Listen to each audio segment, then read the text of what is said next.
Crazy weather we're having.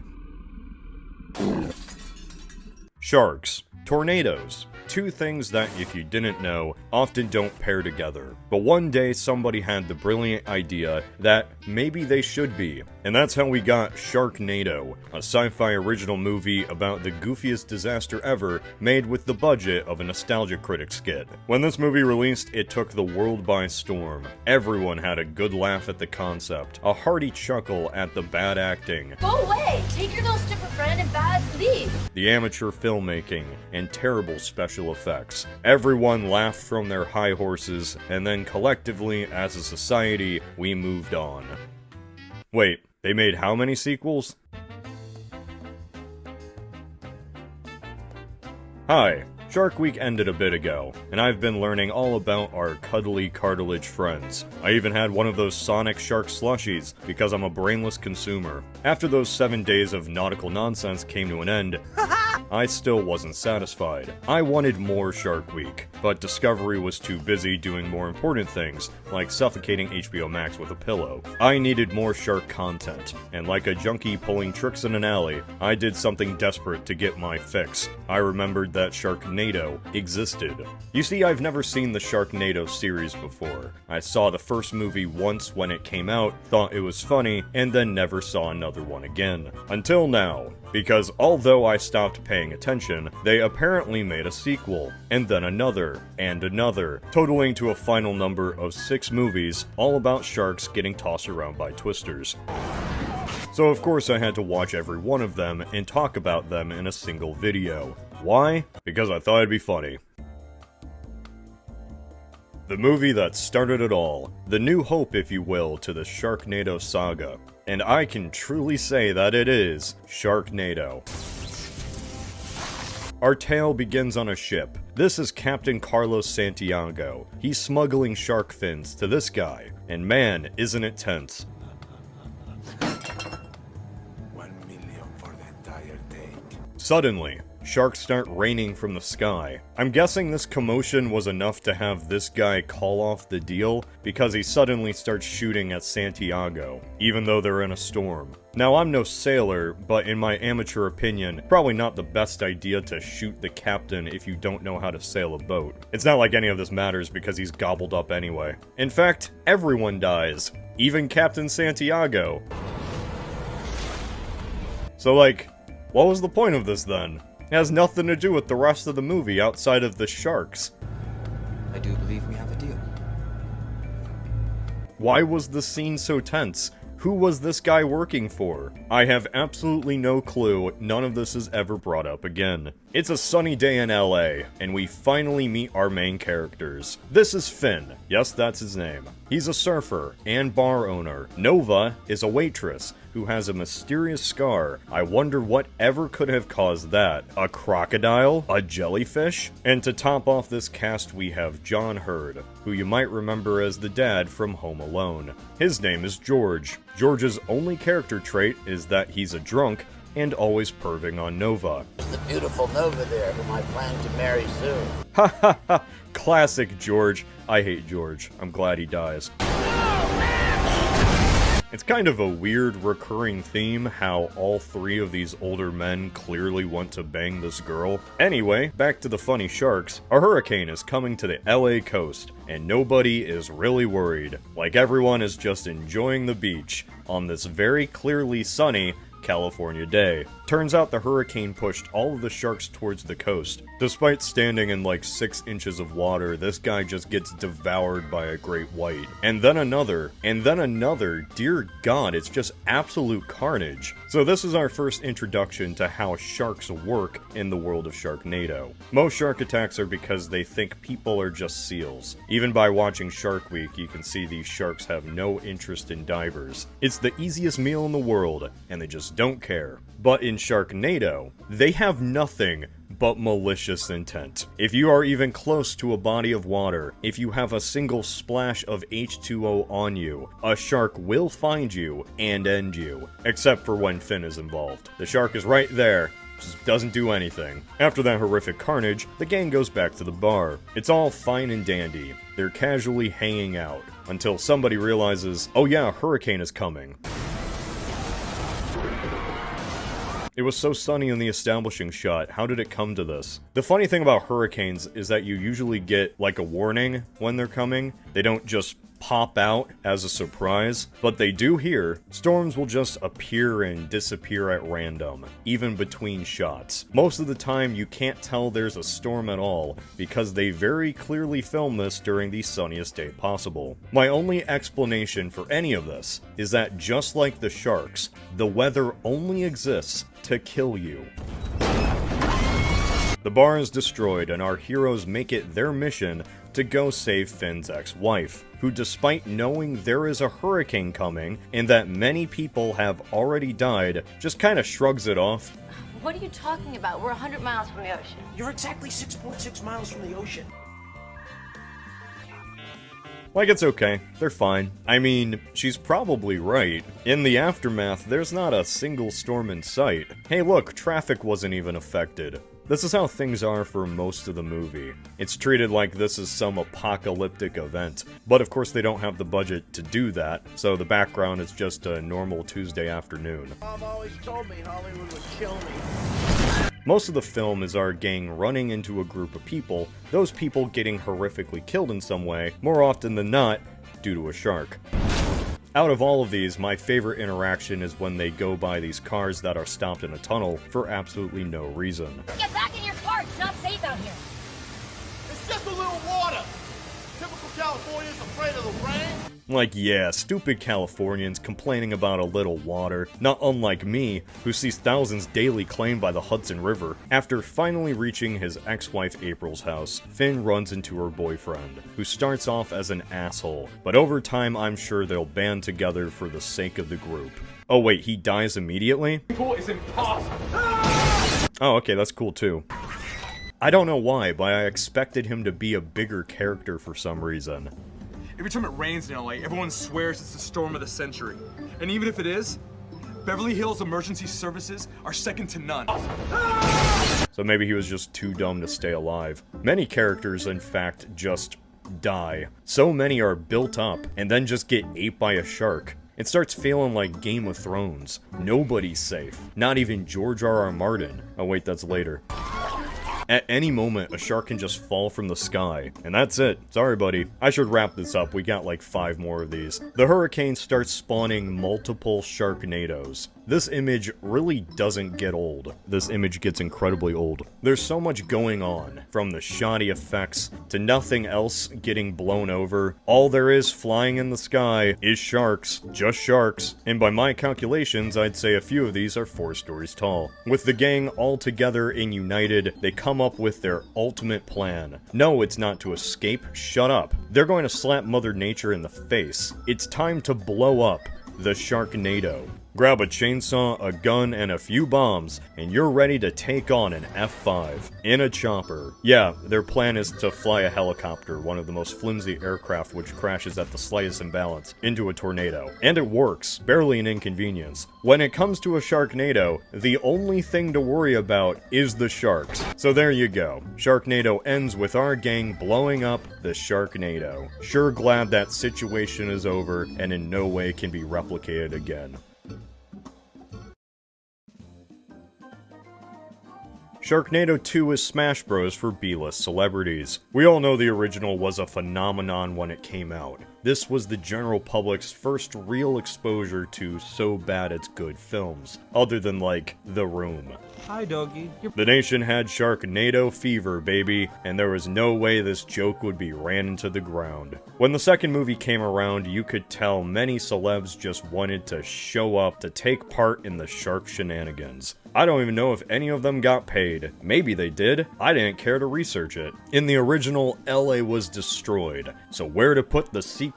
New York, of course. Finn and his ex April are traveling east to visit his sister. I guess they're just together again. Apparently, Finn is credited with being the savior of LA for stopping the Sharknado. What you did was just incredible. You're a hero. I mean, I guess Finn did a few cool things, but I wouldn't call him the savior of LA. Despite all the fame and glory, Finn is still getting that shark PTSD. So much so, he starts seeing visions of sharks outside the plane window. There's a gremlin destroying the plane! You've gotta believe me! Why should I believe you? You're Hitler! You can tell it's really getting to him. Oh, what's that? Those aren't visions? Those sharks are real? Oh darn. Sharknadoes are now just accepted as phenomena. This is the world we live in now. The plane goes right into a shark storm. Pilots are killed, passengers are sucked out, and as is tradition in these movies, even though the plane is falling out of the sky and decompressing, the most dangerous thing in this situation is still the sharks. In fact, this air marshal doesn't stop April from falling out of the plane. He instead does this.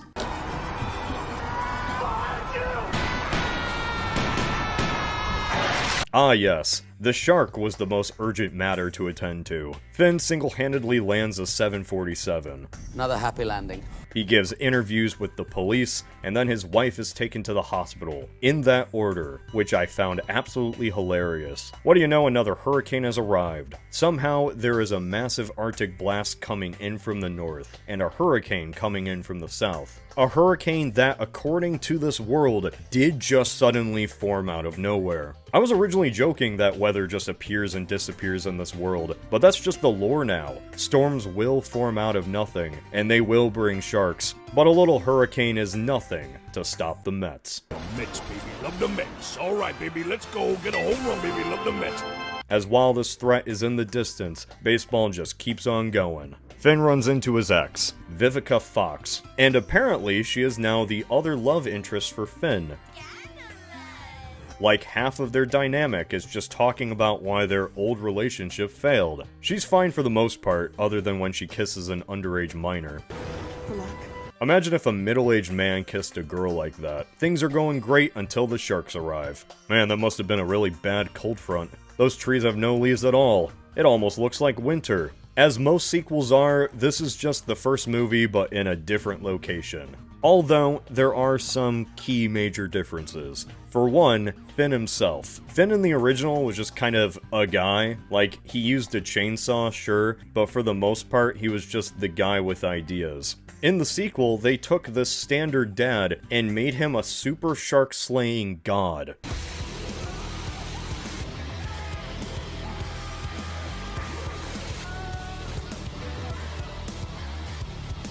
So much so, the city relies on him and him alone to bring down a tornado. The way weather is talked about in these films isn't like it's a natural occurrence that you need to take shelter from. Tornadoes in this world are enemies that can and should be destroyed. And the only guy who can do that is Finn. Proportions, Matt. If they are not stopped, we could be talking about unprecedented devastation. What do you mean, stopped? We've reached the climax and 3 Sharknadoes have converged onto the Empire State Building.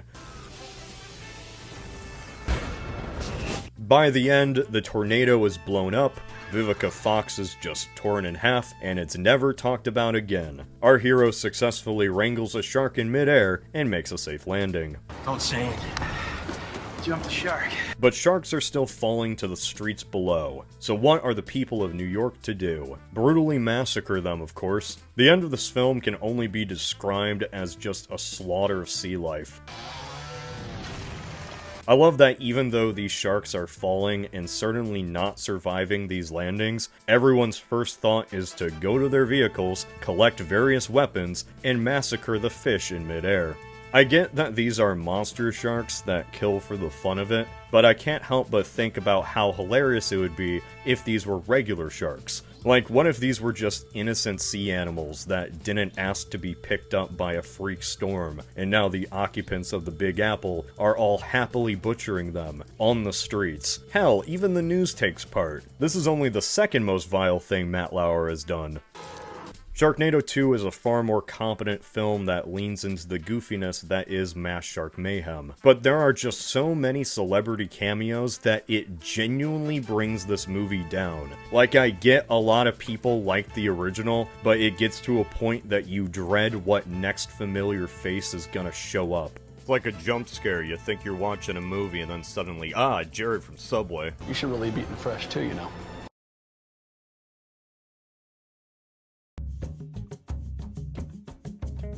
Sharknado 3 is White House Down, but with fish. God bless America. Finn has been awarded the Presidential Medal of Freedom for what he did in New York. His feats have not only made him a national icon, but a global hero. And for his newfound glory, he's gifted a golden chainsaw, his Excalibur, if you will. Because of his status, he's now hanging out with President Mark Cuban. No amount of praise at the end of the day will matter though, because the sharks are back. Finn can sense it. I can sense these storms now. The drop in temperature, the humidity, these crazy cloud formations. That's called looking at the sky. That's not another sense, buddy. You're just using the one you already have. Tornadoes form, sharks are in it, and they're slamming into everything. So what's the logical thing to do? Team up with the president, of course.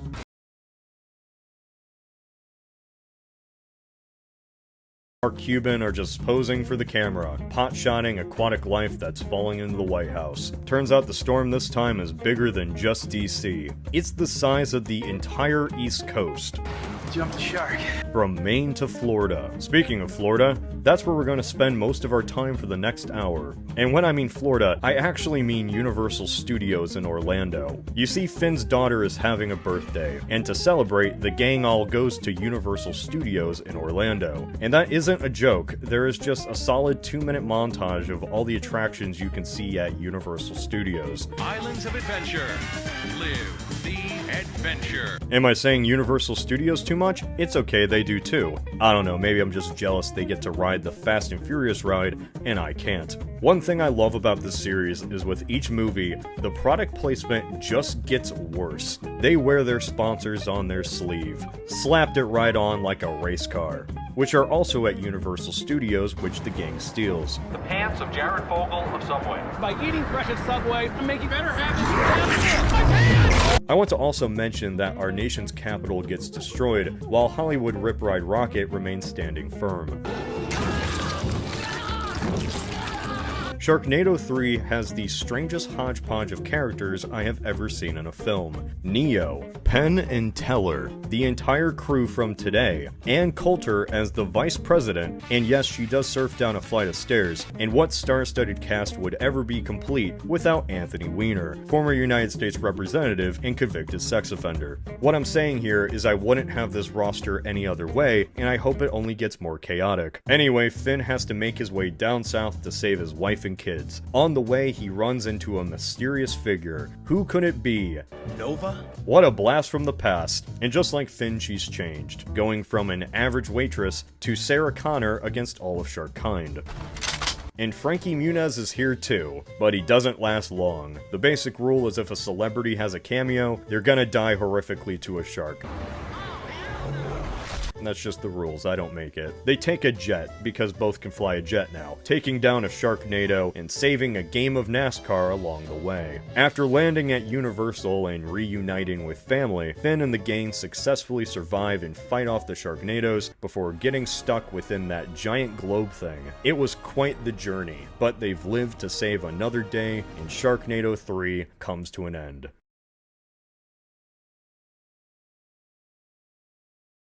Yeah, we're only halfway through the movie, and it might as well be a new movie now because we're going to space. Finn's dad has been Hasselhoff the entire time, and only he knows how to take down the giant East Coast storm. It's like the bomb in a tornado, but on a far bigger scale. Both of them go to space. Hasselhoff sacrifices himself to shoot a giant space laser at the storm, which destroys it, but sends sharks out into space. Hell yeah.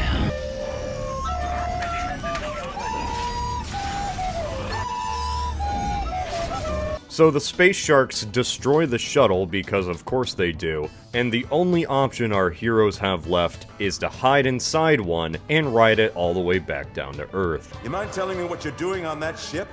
Sir, finishing this fight.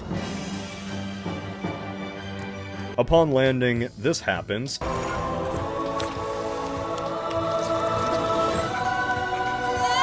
And no, I'm not explaining what you're seeing right now, because it's a lot funnier if I don't. I don't know if my standards have just been destroyed, but dare I say, I actually enjoyed the third one. Not even in an ironic way, I think. This has been going on for so long that sharks have now adapted to living in the sky. But Sharknado sharks, they eat something that regular sharks don't.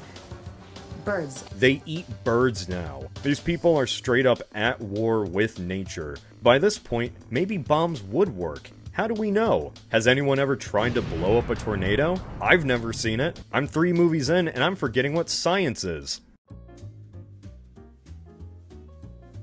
Sharknado 4, The Fourth Awakens. Woo! Pop culture references. May the force be with you. It was only a matter of time. Seriously, Colonel? Star Wars? Trek. Huh?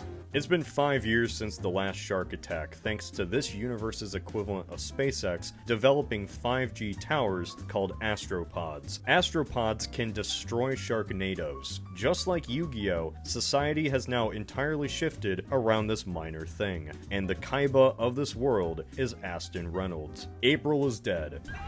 Probably should have mentioned that in the last one. But Finn is living on. You know, he's good. He's living in Kansas now with his 5-year-old son. Yes, the shark baby. And you'll never guess what Finn named his kid. I think I'd like to name him after my dad. Gilbert. Gil. I love it. Finn is off to Vegas to meet up with his son, who just got out of the army. His son looks exactly like he did in the first movie, what are you talking about? And to celebrate getting married, like 5 seconds ago, they jump out of a plane to meet Finn. This was poor timing though, because in the first time in years, a Sharknado appears. Oh wait, no, I'm sorry. It's a dust devil that slams into the shark-themed hotel that then explodes, and now sharks are everywhere. Man, only in Vegas, am I right? And if you thought that joke was dumb, that's the same joke they make every 10 seconds. Viva Las Vegas. The streets flood, and our heroes have to ride that pirate ship that's in front of the casino. You know the one I'm talking about. Turns out that the Astro X towers no longer work because nature finds a way. The weather has adapted to finding new and creative ways of spawning Sharknados, and just to raise the stakes, they're all over the United States. It turns out that April actually didn't die and was alive the entire time. I know you were worried. She was rebuilt by Gary Busey. I'm not gonna open the door for you. You stay in here. Yes, I did say rebuilt. She's a cyborg now. And there's just nothing stranger than seeing these characters who 3 movies ago were just people who couldn't even say their lines, transform before our eyes into super-powered slayers. Shark slaying is now just in the blood of Finn's family. It's what they pride themselves on. Finn Shepard, welcome to the family. Anyway, the gang gets chased by a tornado all the way to Texas, where the town riles up to fight a twister that's now a fire type, a Firenado. And this is just how the rest of the movie is. Each new tornado has some special gimmick where they only absorb one specific thing and mix it with sharks. It's like alchemy, using the elements, but with sharks. Speaking of bringing the dead back to life, the Today Show has returned, even though they were killed off in the last movie. Before I started this marathon, I never really could have predicted that a mainstay in the Sharknado universe was Al Roker. You pooped in your pants. I pooped my pants. Natalie Morales is going through her Punished arc now, but to make up for the loss of their dead comrades, the Today Show has added a new member to the team. I'm proud to be joining the Today Show. I mean, what am I even supposed to say? We got Hasselhoff, we got Gary Busey, and now Gilbert Gottfried. It's a tornado!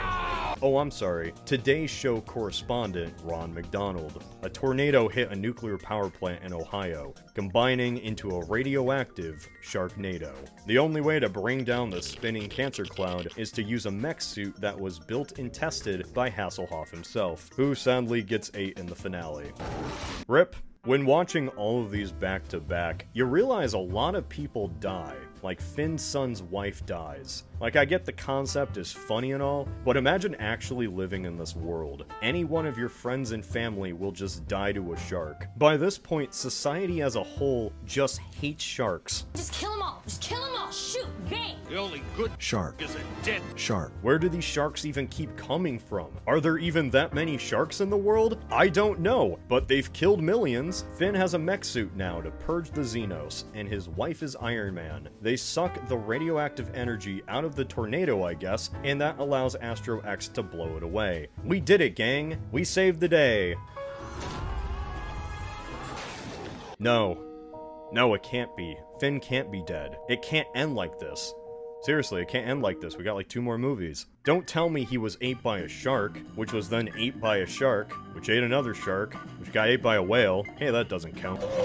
He's cut out by Gil, who uses a plastic little chainsaw. Finn is saved, the day is saved, and the threat has finally been defeated, until the Eiffel Tower flies out of the sky. Guess what that means? Sharknado 5 Global Swarming is, well, Sharknado 5 Global Swarming. There is truly nothing I can compare this movie to. It can only be described as its own genre, that genre being the 5th movie in the Sharknado series. The tagline for this movie is "Make America Bait Again." The one film they make this joke for, and it's the one that isn't set in America at all. I'm going to rip off this band-aid right away. There is a shark god, a god of the sharks. That's the cause of all of this. And apparently he's been angry before. Nova and Finn discover ruins under Stonehenge. They tell of ancients doing battle with sharks. This is officially the lore of the Monsterverse. The way the ancients defeated these flying fish was with a giant shark tooth that conveniently resembles a chunk of plastic. Like Mr. Bones here. They just dropped the skeleton straight from Spirit Halloween. This is my style. The sad news is the references are here to stay, and they're only going to get worse. Oh, the bridge is falling down! They steal the artifact and incur the wrath of the shark god. That's the plot for the whole film. There is an angry shark god that kidnaps Finn's son and just keeps spinning him all over the place. The radar locked onto his suit's tracking device. Right now he's in a wind system at 500 miles per hour towards Holland. The only solution now is to be like Kratos and kill a deity. By this point, Finn has regressed to being nothing but a stereotypical action hero badass, which I absolutely love. I'm all for that archetype. Groovy. What isn't as cool is when they keep repeating the same song to let you know that he's doing a badass thing.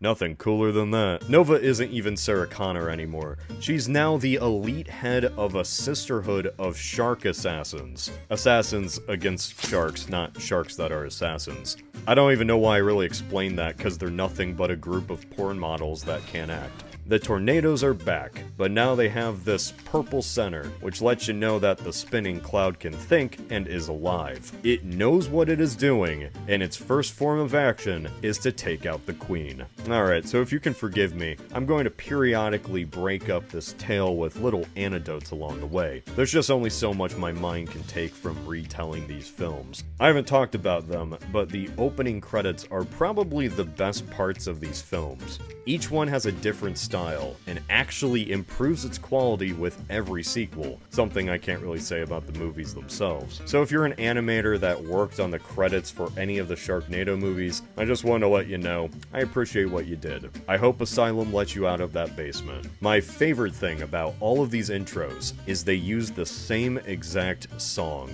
because Sharknado has a theme song. Now, at first I thought this was a little annoying, maybe something you'd hear during a Scooby-Doo chase scene. But then with each movie, the song repeated, and it just became a constant across my Sharknado journey. Go, go, go! Run away from the Sharknado! Back to the plot. How do you take out a supernatural shark deity bent on global destruction? I have an idea. Let's ask NATO. I knew it. I knew Putin was behind it all. I can't help but find it charming how this is supposed to be some high-end NATO meeting, and yet it's taking place in this cramped little room where the flags were just taped up at the last minute. It looks like the rundown apartment of a history nerd. London falls to the sharks. I'll be safe in the water. You can't catch me! But our heroes are luckily able to escape by taking Geraldo Rivera's blimp. Yeah, we're continuing that proud Sharknado tradition of having the most baffling cameos ever. They even do this joke. The vault is empty. I swear there was something inside. Which is only funny if you knew about the vault incident of '86. A moment that I guarantee a majority of people under 40 have not heard of. Which is fine because they are not this movie's main demographic at all. Oh my god, I just killed Brett Michaels! As the series has gone on, it has only gotten progressively more Gen X, like the current state of Facebook Gen X. Every cameo is a celebrity who's a tad past their prime, but is still familiar enough for your parents to get a kick out of seeing them. For a movie that came out in 2017, Sharknado 5 feels aggressively 2002. I don't know if it's just the numerous references to 80s media, Don't get better than this. or perhaps this scene where they have to snowboard away from a tornado.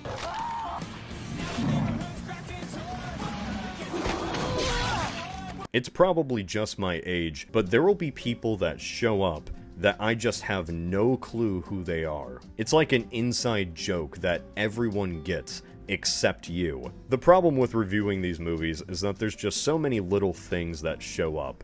Now back home, we're trying to make America great again. This video can only show you a select slice. To get the full experience, you have to suffer through 6 movies just like I did. Now it's been already however long this video is, and I'm imagining that this is already a lot to take in. Even if this stuff is incredibly funny to you, sometimes it's too much. I'm saying that because we get to the finale. Our gang has been transported to Sydney, Australia, where they have to use the Sydney Opera House as a battle station.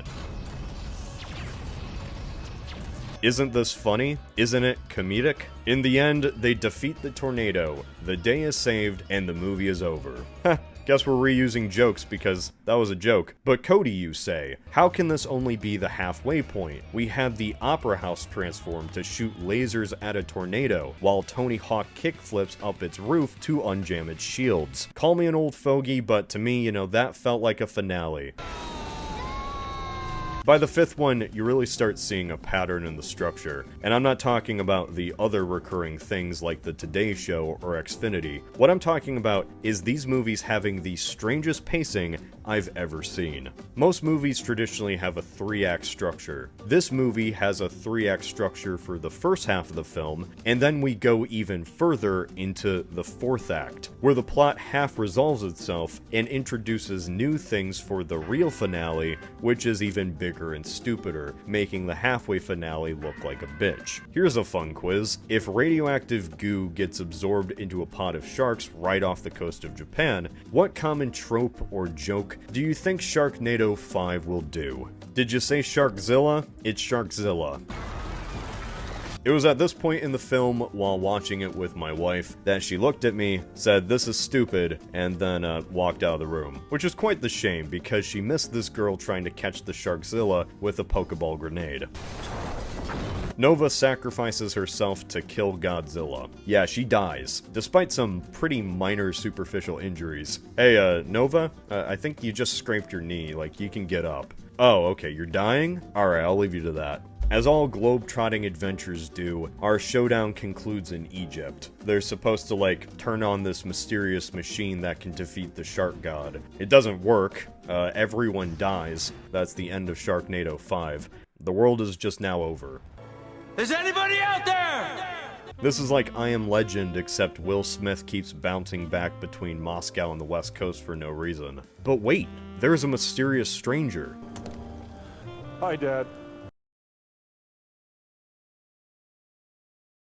Dolph Lundgren is his son from the future. Dolph Lundgren is Trunks. Just like Infinity War, the solution is at the end of the day, fuck it, this is about time travel now. I was going to make a joke about the series jumping the shark, but they made that joke back in Sharknado 2, so I legally cannot say it. Jump the shark. If you've stuck around until now, I'm proud of you. I get this is a lot to tolerate, and honestly in this format, it's probably worse. But trust me, the gauntlet is almost over, and with one movie left, it's coming to an end. The Last Sharknado, It's About Time, is Bill and Ted, but with sharks. Maybe a little bit of Back to the Future sprinkled in there too. But what this movie mostly is bad. After 5's unforgettable ending, I was hyped. I was ready for Finn and Dolph Lundgren time-traveling adventures. I wanted to see them team up to defeat the ultimate Sharknado threat. And then the movie opens. Hi, Dad. Sorry I couldn't join you. Traveling through time is complicated. Oh, I see.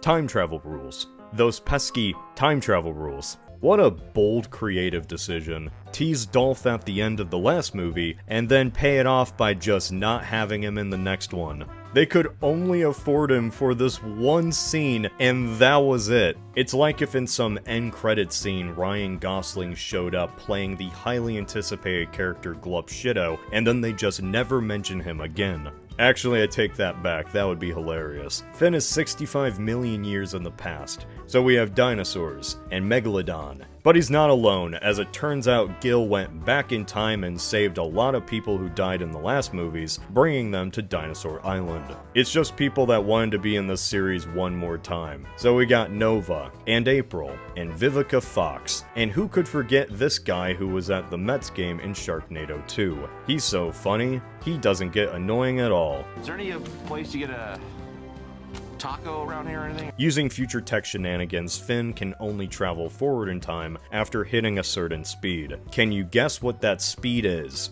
You need a velocity of 88 miles per hour. That isn't even the only Back to the Future reference. I'm pretty sure they bring it up like 5 times. And yes, that also includes all those weird parts with the incest. Well, sometimes you're here, sometimes you're there, sometimes you're stuck in 1955 and your mom's trying to make out. I didn't ever want to know that Finn's mom might be attracted to him. This whole film is just jumping forward in time to stop the Sharknadoes from happening in the first place. So our gang shows up to a spot, they fight a Sharknado with time-accurate weaponry, and then all of the NPCs thank our heroes by sending them forward to the next level, like Spyro 3. The movie makes every joke imaginable about the medieval age, and then they meet Merlin. Merlin, allow me to introduce Sir Gil Shepard's parents. Merlin's most magical trick is being insufferable on Twitter. They go to the American Revolution. They stop a Sharknado from destroying the founding fathers, like Benjamin Franklin. This is General George Washington, not some delivery service for tea and crumpet. Oh no. Sharknado set designers. That isn't the flag you think it is. So quick history lesson. This is the flag of the 13 colonies. The one used in the Revolution, and the one I'm assuming the prop department intended to use. This is the original flag of the Confederate States of America, also commonly known as the Stars and Bars. Which flag do you think Sharknado 6 used? Oh my, we're suddenly in a different type of revolution. They reach the Old West, where Finn meets up with his son. Tried that already. No use. Radioactive exploding sharks? Fine. Weather that can be defeated by explosions? Makes sense. This guy, growing up to one day be Dolph Lundgren, I have some doubts. I'm sure he's a nice guy. It's just I can't imagine him growing up to beat Apollo Creed to death for the glory of Russia. It was here that I started to notice that every single location they went to just happened to be during winter. Like, there's always snow on the ground, and the trees are dead. The whole film just looks gray and monotonous. We're traveling across time and space to the same overcast backlots. The only place this actually works in is the future. I'm skipping a lot of the details about the plot, but trust me, you're not missing much. All you have to know is that our gang is kind of bummed because they think they can only go forward in time. And it's kind of like, oh no, you know, they're trapped. But then the plot resolves itself exactly like that one episode of SpongeBob where Squidward goes to the future and he's like, oh no, I'm stuck in the future. But then all the SpongeBob clones say he can use their time machine because it's the future. Of course they have that stuff. So using that time machine, our gang goes back to where it all began. The start of the first movie, on that one ship that you probably forgot about until now. You thought it was all for nothing, but he's back. It's Captain Carlos Santiago, and by teaming up with him, our gang officially destroys the first Sharknado before it can ever cause any more damage. I guess that somehow prevented all the others from happening. That was not established. What's important is Finn's bar is never destroyed. Time has essentially reset. Poor baby. Poor baby. Yeah, I really love sharks. To sign us all off, who else but Al Roper to inform us that the weather is looking great and no bad weather is going to happen ever again. It was a long and arduous journey, but for like the 5 people still watching, we did it. Sharknado is dead. Alright, let's rank them. Time to do a little magic trick. Bing bang boom, get out of my room. See, I had a floor the entire time. As you might have assumed, these movies are very difficult to rank on a 1 to 10 scale. Can't really compare them with anything else, except for each other. So, let's just do that. Let's rank them from worst to best. Starting at the bottom, it's The Last Sharknado. It's About Time. That title is the funniest joke in the entire movie. While the ending wraps up the series in a fitting bow, granted one full of plot holes and inconsistencies, it still wraps it up nonetheless. The rest of the movie is just a slog. It all just feels played out at this point. Not even the B-list celebrities show up anymore. Who needs science when you have a dragon? The only cameos we have now are just people doing unfunny stand-up. Our cannons! In 5th place is Sharknado 2. While the last movie had nobody show up, this movie has the exact opposite problem, where there are just too many celebrity cameos. It's just so jarring going from a cheesy, so bad it's good movie with unknown actors to this hodgepodge of every celeb who has nothing better to do. Loses a bit of that amateurish charm that made the original funny to laugh at. Not much to really say about this one outside of Cyborg April. During the 4th, they really lean into this comedic action style and just start throwing everything at the wall. Tornadoes can now take on different elements. There was this world building that started to be established for some reason, and technology had only progressed specifically to fight sharks. All of the movies from 4 onward are basically just glorified traveling adventures, and I think the 4th one did the concept the best. In 3rd place is the original Sharknado, made with the budget of shoestring and belly button lint. It established all of the mistakes and tropes that caused the people in 2013 to absolutely lose their shit.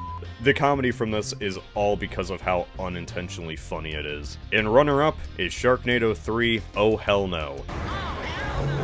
This is the most bizarre of all of the movies. Sure, the 6th one had time travel, and the 2nd one has that, but the 3rd one just doesn't feel like a real movie. It's like it was written by AI. It combines so many things, regardless of if they fit or not. And who could forget the Universal Studios arc? I think this film perfectly exemplifies what Sharknado stands for, using people that should never cameo in anything, along with blatant advertising. Remember, if you need anything else here at Universal Orlando, just ask for bags. It does all of the most cardinal sins boldly and proudly, which brings us to number 1, Sharknado 5. It really was a toss-up between 3 or 5. I think this scene alone is what made the movie for me. All of this is really subjective. Which Sharknado is best comes down to what you find absurdly stupid and how much nonsense you can tolerate. God bless America. So there you go, that's the Sharknado series. After all of this, the main question really is just, why? Why is this a thing? Who can we blame for all of this? Who would come up with the idea of sharks and tornadoes and then proceed to write 6 movies about that? Thunder Levin. The man who wrote the Sharknado series is named Thunder Levin. And no, that's not a stage name, that's real, I looked it up. In an interview he said it was because he was born during a thunderstorm. This man was destined from birth to give us these movies. So thank you, Thunder Levin. Thank you for blessing us with this world of sharks and tornadoes, and for making me absolutely lose my mind making this video, telling the whole internet about it.